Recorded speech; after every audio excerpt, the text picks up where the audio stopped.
사이키트런 실전 프로젝트 완벽 가이드에 오신 것을 환영합니다.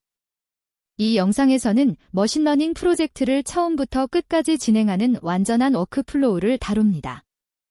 프로젝트 주제 선정부터 데이터 수집, 전처리, 모델 비교, 튜닝, 그리고 최종 모델 저장까지 실무에서 바로 적용할 수 있는 모든 과정을 배워보겠습니다. 이 영상에는 퀴즈 10개가 포함되어 있으니 집중해서 시청해주세요. 본 영상의 목차입니다. 첫째, 프로젝트 주제를 어떻게 선정하는지 배웁니다. 둘째, 데이터를 수집하고 탐색하는 방법을 다룹니다. 셋째, 전처리 파이프라인을 효율적으로 구축하는 법을 살펴봅니다. 넷째, 여러 모델을 비교 실험하여 최적 알고리즘을 찾습니다. 다섯째, 하이퍼 파라미터 튜닝으로 성능을 극대화합니다. 마지막으로 최종 모델을 선택하고 저장하는 방법을 배웁니다. 각 단계를 꼼꼼히 학습하여 실전 프로젝트에 바로 활용해보세요. 첫 번째로 프로젝트 주제 선정에 대해 알아보겠습니다. 성공적인 머신러닝 프로젝트는 명확한 주제 선정에서 시작됩니다. 가장 중요한 것은 비즈니스 문제를 머신러닝 문제로 올바르게 변환하는 것입니다. 예를 들어, 고객 이탈률 감소라는 비즈니스 목표는 이진 분류 문제로 정의할 수 있습니다. 또한 성공 기준을 명확히 정의해야 합니다. F1 스코어가 0.85 이상이어야 한다는 식으로 구체적인 숫자를 제시하면 프로젝트의 성공 여부를 객관적으로 판단할 수 있습니다. 마지막으로 실제로 사용 가능한 데이터가 있는지 가용성을 반드시 확인해야 합니다. 비즈니스 문제를 머신러닝 문제로 변환하는 과정을 더 자세히 살펴보겠습니다. 실무에서 마주하는 문제를 머신러닝으로 풀 수 있는 형태로 재정의하는 것이 핵심입니다. 고객 이탈 감소는 각 고객이 이탈할지 안 할지를 예측하는 이진 분류 문제입니다. 매출 예측은 특정 수치를 예측하는 회귀 문제로 정의할 수 있습니다. 고객 세분화는 레이블 없이 유사한 고객끼리 묶는 군집화 문제입니다. 이처럼 비즈니스 목표에 따라 적절한 머신러닝 문제 유형을 선택하는 것이 첫 번째 단계입니다. 성공 기준 정의는 프로젝트의 방향을 결정하는 중요한 단계입니다. 프로젝트의 성공 여부를 객관적으로 판단할 수 있는 지표를 설정해야 합니다. 분류 문제에서는 F1 스코어를 0.85 이상으로 목표를 설정할 수 있습니다. 회귀 문제에서는 RMSE, 즉 평균 제곱근 오차를 특정 목표값 이하로 낮추는 것을 기준으로 삼습니다. 불균형 데이터를 다룰 때는 정밀도와 재현율의 균형을 맞추는 것이 중요합니다. 이러한 성공 기준은 이해관계자들과의 합의 기준이 되며 모델 개선의 방향을 결정하는 나침반 역할을 합니다. 두 번째 단계는 데이터 수집 및 탐색입니다. 양질의 데이터를 확보하고 그 특성을 파악하는 것이 머신러닝의 기초입니다.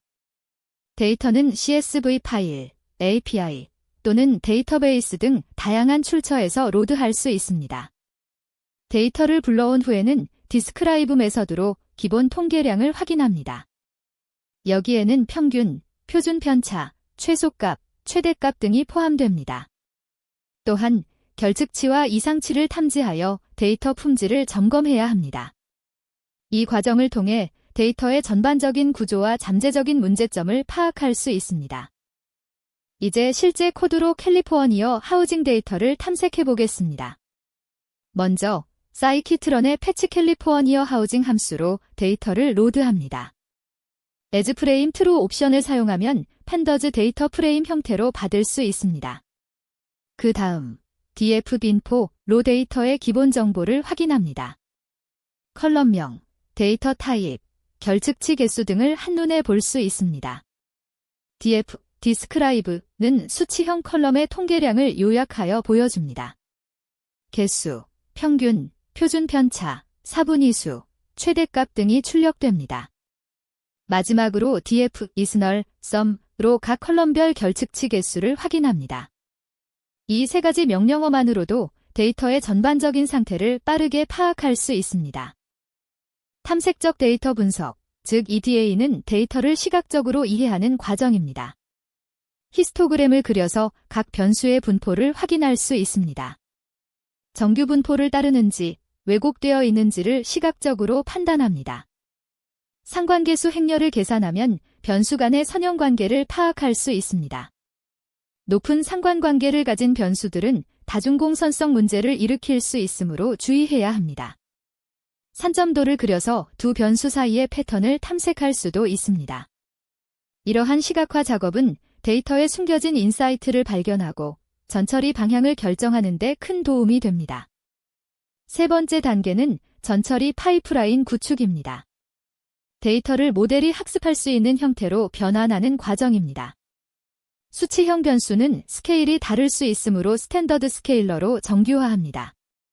이는 평균을 0, 표준 편차를 1로 만들어 모든 변수를 동일한 스케일로 맞춥니다.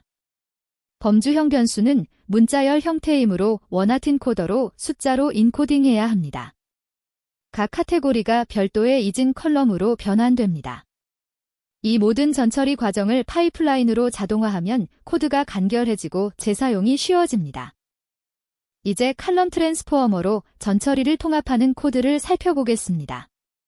먼저 수치형 컬럼과 범주형 컬럼을 리스트로 분리합니다. 예를 들어 나이와 소득은 수치형, 성별과 지역은 범주형입니다. 칼럼 트랜스포머 객체를 생성할 때 트랜스포머즈 매개 변수의 투플 리스트를 전달합니다. 첫 번째 투플은 수치형 변수의 스탠더드 스케일러를 적용하고 두 번째 투플은 범주형 변수의 원하튼 코더를 적용합니다. 그 다음 파이프라인을 만들어 프리프로세서와 클래서파이어를 연결합니다. 이렇게 하면 피트 메서드 한 번으로 전처리와 모델 학습을 동시에 수행할 수 있습니다. 이 구조는 코드의 가독성과 유지보수성을 크게 향상시킵니다. 파이프라인을 사용하면 여러 가지 장점을 얻을 수 있습니다. 첫째, 교차 검증 시 데이터 누수를 방지할 수 있습니다. 각 폴드에서 훈련 데이터로만 피트를 하고 검증 데이터에는 트랜스포엄만 적용하므로 정보 유출이 없습니다. 둘째, 새로운 데이터에 일관된 전처리를 적용할 수 있습니다. 학습 시 사용한 평균과 표준 편차가 파이프라인에 저장되어 예측 시에도 동일한 기준으로 정규화합니다. 셋째, 코드가 간결해지고 재사용성이 높아집니다. 전처리와 모델이 하나의 객체로 관리되므로 실험과 배포가 훨씬 쉬워집니다. 이러한 이유로 실무에서는 파이프라인 사용이 필수적입니다. 네 번째 단계는 여러 모델 비교 실험입니다. 다양한 알고리즘을 시도하여 데이터에 가장 잘 맞는 모델을 찾는 과정입니다. 로지스틱 리그레션은 선형 모델로 해석이 쉽고 빠르지만 복잡한 패턴은 학습하기 어렵습니다. 랜덤 포리스트는 앙상블 방법으로 여러 결정 트리를 결합하여 과적합을 줄이고 안정적인 성능을 제공합니다. XGBoost는 그레디언트 부스팅 알고리즘으로 매우 강력한 성능을 보이지만 튜닝이 까다로울 수 있습니다. 이 세 가지 모델을 비교하여 가장 좋은 성능을 보이는 것을 선택합니다. 여러 모델의 성능을 비교하는 코드를 살펴보겠습니다. 먼저 로지스틱 리그레션, 랜덤 포리스트 클래서파이어, XGB 클래서파이어를 딕셔너리에 담습니다. 그런 다음 포루프로 각 모델에 대해 크로스벨 스코어를 실행합니다. 12호는 5폴드 교차 검증을 의미합니다. 데이터를 5개로 나누어 각각 한 번씩 검증 셋으로 사용하고 나머지로 학습합니다. 스코링 제프원은 F1 스코어를 평가지표로 사용한다는 뜻입니다. 스코어즈, 민으로 5번의 평균 점수를 계산하고 스코어즈, STD로 표준 편차를 구합니다. 이를 통해 각 모델의 평균 성능과 안정성을 비교할 수 있습니다. 단일 트레인 테스트 분할보다 훨씬 신뢰성 있는 평가가 가능합니다. 교차 검증이 중요한 이유를 더 자세히 알아보겠습니다. 단일 트레인 테스트 분할은 분할 방법에 따라 성능이 크게 달라질 수 있습니다. 운이 좋으면 높은 점수가 나오고 운이 나쁘면 낮은 점수가 나옵니다. 하지만 5폴드 CV는 데이터를 5번다르게 나누어 평가하므로 더 안정적인 결과를 얻을 수 있습니다. 또한 데이터 활용도를 극대화합니다. 모든 데이터가 한 번씩 검증 셋으로 사용되므로 작은 데이터셋에서도 효과적입니다.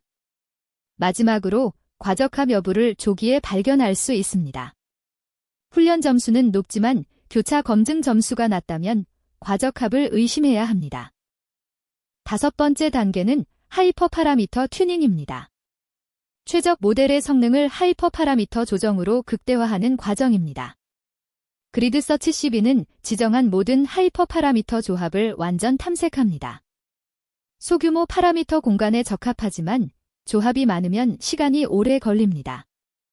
랜더마이즈드 서치 CB는 무작위로 조합을 샘플링하여 탐색합니다. 대규모 파라미터 공간에서 효율적이며 애니테어로 샘플링 횟수를 제어합니다. 두 방법 모두 최적 파라미터를 자동으로 선택해주므로 수동 튜닝보다 훨씬 효율적입니다. 그리드 서치 CB로 최적 파라미터를 탐색하는 코드를 살펴보겠습니다. 먼저 파라미터 그리드를 딕셔너리로 정의합니다. n에스터메이터즈는 트리 개수, 넥스테프스는 트리 깊이, 민셈펠즈 스플리트은 노드를 분할하는 데 필요한 최소 샘플 수입니다. 각각 3개의 값을 시도하므로 총 3 곱하기 3 곱하기 3, 즉 27개 조합이 생성됩니다. 그리드 서치 CB 객체를 만들 때 모델, 파라미터 그리드, CBO, 스코링 데프1을 전달합니다. n잡즈-1은 모든 CPU 코어를 사용한다는 뜻입니다. 피트 메서드를 호출하면 27개 조합에 대해 5폴드 CB를 수행하므로 총 135번의 학습이 진행됩니다. 베스트 퍼럼즈로 최적 파라미터를, 베스트 스코어로 최고 점수를 확인할 수 있습니다. 그리드 서치 CB와 랜더마이즈드 서치 CB의 차이를 이해하는 것이 중요합니다. 그리드 서치 CB는 모든 조합을 빠짐없이 탐색함으로 최적해를 보장하지만 파라미터 공간이 크면 시간이 기하급수적으로 증가합니다. 예를 들어 5개 파라미터에 각각 10개 값이 있다면 10만 개 조합을 모두 시도해야 합니다. 반면 랜더마이즈드 서치 CB는 애니테어만큼만 무작위로 샘플링합니다. 애니테어 100으로 설정하면 10만 개 중 100개만 시도하므로 1000배 빠릅니다. 최적해를 보장하지는 않지만 실무에서는 충분히 좋은 성능을 얻을 수 있으며 시간을 크게 절약할 수 있습니다. 6번째 단계는 최종 모델 선택 및 저장입니다. 튜닝된 모델을 검증하고 프로덕션 환경에 배포하는 과정입니다. 먼저 테스트셋에서 최종 성능을 평가합니다. 교차 검증으로 선택한 모델이 새로운 데이터에서도 잘 작동하는지 확인하는 것입니다. 그 다음 자블리브 라이브러리로 모델을 직렬화하여 파일로 저장합니다. 학습된 가중치와 파라미터가 모두 포함되므로 나중에 불러와서 재학습 없이 바로 예측에 사용할 수 있습니다. 이는 모델 배포와 유지 보수의 필수적인 단계입니다. 최종 모델을 저장하고 로드하는 코드를 살펴보겠습니다. 그리드 서치 베스트 에스터메이터로 최적 모델을 가져옵니다.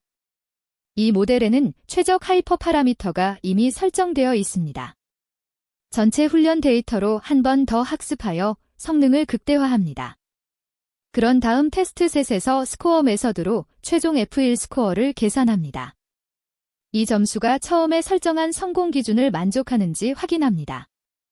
자블리브, 덤프, 로 모델을 파이넬마델 PKL 파일로 저장합니다.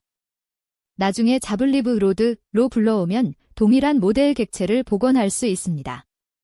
새로운 데이터에 대해 프리딕트 메서드를 호출하면 즉시 예측 결과를 얻을 수 있습니다. 이렇게 저장된 모델은 웹 서비스나 배치 작업에 쉽게 통합할 수 있습니다. 실무에서 자주 마주하는 불균형 데이터 문제를 다루는 방법을 알아보겠습니다. 불균형 데이터란 한 클래스의 샘플이 다른 클래스보다 훨씬 많은 경우를 말합니다. 예를 들어 이탈 고객이 전체의 5%에 불과하다면 모든 고객을 유지로 예측해도 정확도가 95%가 됩니다. 따라서 정확도 대신 F1 스코어를 사용해야 합니다. F1 스코어는 정밀도와 재현율의 조합 평균으로 소수 클래스의 예측 성능을 정확히 반영합니다. SMOT 기법으로 소수 클래스의 샘플을 인위적으로 증강할 수도 있습니다. 또한 모델의 클래스 웨이트 매개 변수를 밸런스드로 설정하면 클래스 비율에 따라 가중치를 자동 조정합니다. 모델 해석과 피처 중요도에 대해 알아보겠습니다. 모델의 예측 근거를 이해하고 비즈니스 인사이트를 도출하는 것은 매우 중요합니다. 랜덤 포리스트 같은 트리 기반 모델은 피처 임포어턴시즈 속성으로 각 변수의 중요도를 제공합니다. 어떤 변수가 예측에 가장 큰 영향을 미치는지 쉽게 파악할 수 있습니다. SHAP 라이브러리를 사용하면 개별 예측을 해석할 수 있습니다. 특정 고객이 왜 이탈할 것으로 예측되었는지 각 변수의 기여도를 시각화할 수 있습니다. 이러한 해석은 의사결정자들에게 신뢰를 주고 모델 기반의 전략 수립을 가능하게 합니다. 첫 번째 퀴즈입니다. 머신러닝 프로젝트에서 비즈니스 문제를 고객 이탈률 감소로 정의했을 때 이를 머신러닝 문제로 올바르게 변환한 것은 무엇일까요? 한 번, 고객별 예상 매출액을 예측하는 회귀 문제. 두 번, 고객을 유사한 그룹으로 나누는 군집화 문제. 세 번, 고객의 이탈 여부, 즉 0 또는 2를 예측하는 이진 분류 문제. 네 번, 고객 행동 패턴의 이상치를 탐지하는 비지도 학습 문제. 정답은 무엇일까요? 정답은 3번, 고객의 이탈 여부를 예측하는 이진 분류 문제입니다. 고객 이탈률 감소라는 비즈니스 문제는 각 고객이 이탈할지, 1인지, 안 할지, 0인지를 예측하는 것이 핵심입니다. 이는 두 가지 클래스 중 하나로 분류하는 이진 분류 문제입니다. 회귀는 연속적인 값을 예측할 때 사용하고, 군집화는 레이블 없이 그룹을 나눌 때 사용합니다. 비즈니스 문제를 적절한 머신러닝 문제로 변환하는 것이 프로젝트 성공의 첫 단추입니다. 두 번째 퀴즈입니다. 프로젝트 주제 선정 단계에서 성공 기준을 명확히 정의해야 하는 가장 중요한 이유는 무엇일까요? 한 번, 데이터베이스 쿼리 성능을 최적화하기 위해. 두 번, 프로젝트 완료 시 성공 여부를 객관적으로 판단하기 위해. 세 번, 팀원들의 업무 분담을 효율적으로 하기 위해. 네 번, 사용할 프로그래밍 언어를 결정하기 위해. 어떤 것이 정답일까요? 정답은 2번, 프로젝트 완료 시 성공 여부를 객관적으로 판단하기 위해입니다.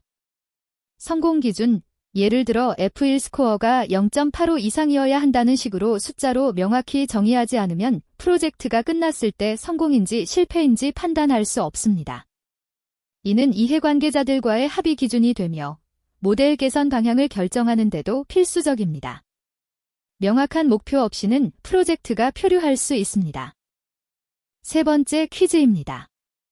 데이터 탐색 단계에서 패치 캘리포니아 하우징 데이터를 로드한 후 DF, 디스크라이브를 실행하는 목적으로 가장 적절한 것은? 한 번, 데이터의 컬럼명과 데이터 타입만 확인하기 위해. 두 번, 각 수치형 컬럼의 평균, 표준 편차, 최소값, 최대값 등 통계량을 파악하기 위해. 세 번, 결측치가 있는 행만 필터링하기 위해. 네 번, 범주형 변수의 고유값 개수를 확인하기 위해. 정답을 생각해보세요. 정답은 2번, 각 수치형 컬럼의 평균, 표준 편차, 최소값, 최대값 등 통계량을 파악하기 위해입니다. DF, 디스크라이브는 수치형 컬럼에 대해 개수, 평균, 표준 편차, 최소값, 사분위수, 최대값을 요약하여 보여줍니다. 이를 통해 데이터의 분포와 이상치 존재 가능성을 빠르게 파악할 수 있습니다. 컬럼명과 데이터 타입은 df_binfo로 확인하고 결측치는 df_listener로 확인합니다. 네 번째 퀴즈입니다. 사이키트런의 파이프라인을 사용하여 전처리와 모델을 연결할 때 얻을 수 있는 주요 이점이 아닌 것은? 한 번, 전처리 단계와 모델 학습을 하나의 객체로 관리할 수 있다. 두 번, 교차 검증 시 데이터 누수를 방지할 수 있다. 세 번, GPU 가속을 자동으로 활성화하여 학습 속도를 높인다. 네 번, 새로운 데이터에 대해 동일한 전처리를 일관되게 적용할 수 있다. 어떤 것이 파이프라인의 이점이 아닐까요? 정답은 3번, GPU 가속을 자동으로 활성화하여 학습 속도를 높인다입니다.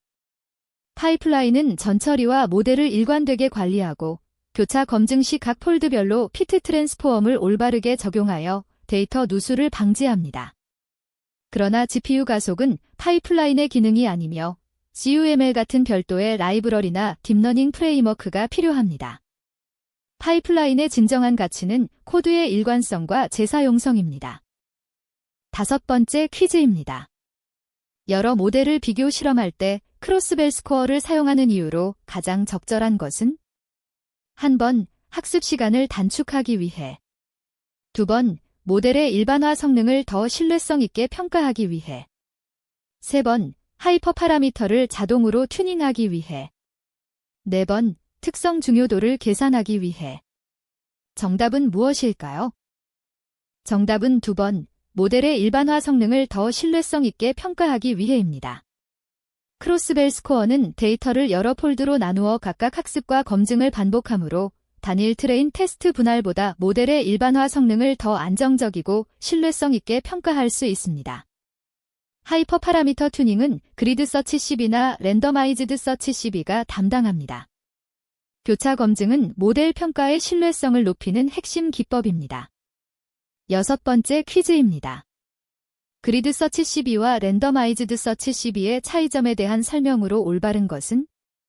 한 번, 그리드 서치 CB는 무작위 샘플링을, 랜더마이즈드 서치 CB는 모든 조합을 탐색한다.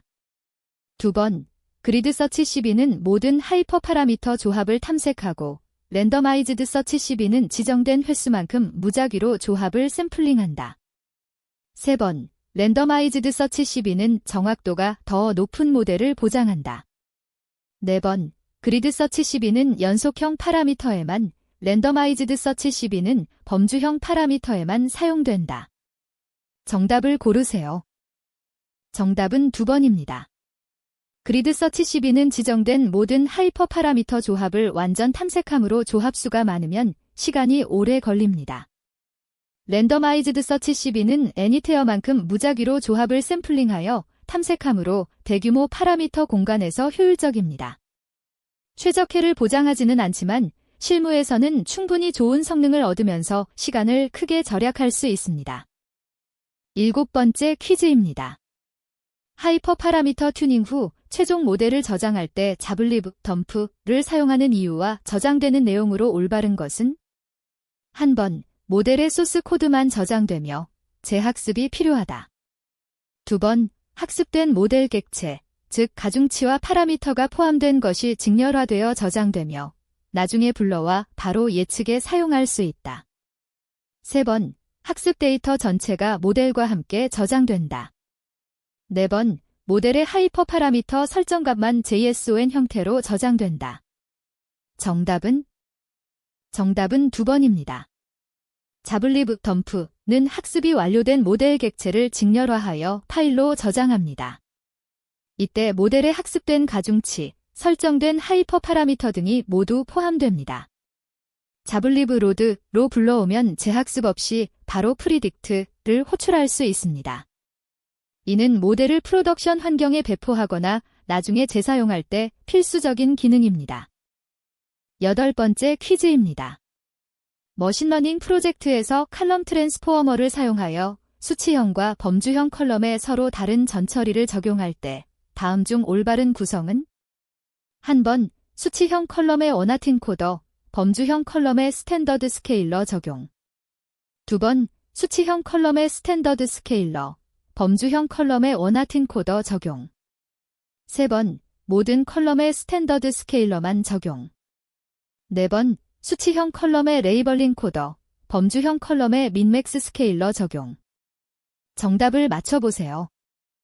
정답은 2번, 수치형 컬럼의 스탠더드 스케일러, 범주형 컬럼의 원하틴 코더를 적용하는 것입니다.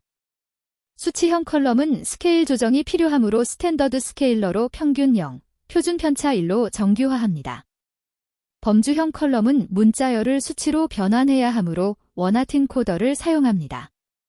레이벌링 코더는 타겟 변수에 주로 사용되며 피처에는 원하틴 코더가 적합합니다. 올바른 전처리는 모델 성능에 큰 영향을 미칩니다. 9번째 퀴즈입니다. 고객 이탈 예측 모델의 성능 지표로 정확도 대신 F1 스코어를 사용하는 것이 더 적합한 상황은?